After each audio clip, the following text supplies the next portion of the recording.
খড়দহে যুবক খুনের ঘটনায় থমথমে গোটা এলাকা, মোতায়েন পুলিশ।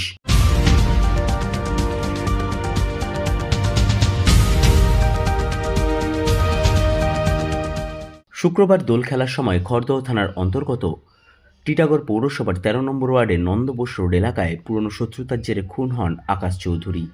ঘটনার পর শনিবারও থমথমে নন্দ বোস রোড এলাকায় যে কোনো ধরনের অপ্রীতিকর পরিস্থিতি এড়াতে বিশাল পুলিশ বাহিনী মোতায়েন করা হয়েছে। স্থানীয় এক যুবক গণেশ সাউ বলেন, একজন শিক্ষিত ছেলে ছিল আকাশ, এইভাবে তার খুন হয়ে যাওয়া মেনে নিতে পারছেন না।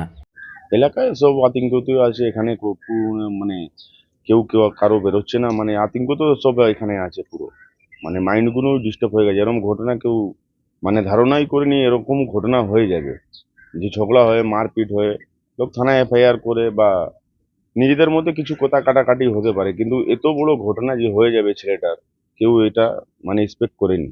কেমন ছেলে ছিল এলাকায়, ও কেমন ছিল?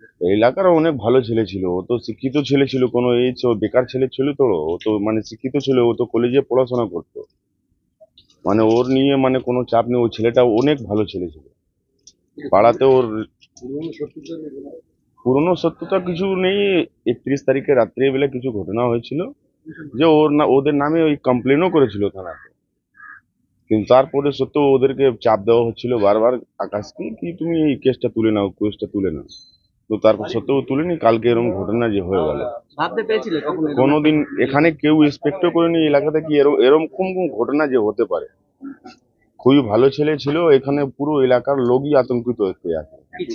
কজনকে গ্রেফতার করলো? এখন তো একজন অ্যারেস্ট হয়েছে শুধু। যে অ্যারেস্ট হয়েছে তার বিরুদ্ধে তো অনেক অনেক কমপ্লেন আছে ওর নামে, অনেক। ও ৩-৪ বছর জেল খেটে এসেছিল, এই 3-4 মাস আগেই ছাড়া পেয়েছিল সেটা। তারপর তারপরে এরকম ঘটনাও করে দিল। স্থানীয় আপনারা এলাকার বাসিন্দা এখন কি চাইছো আপনারা?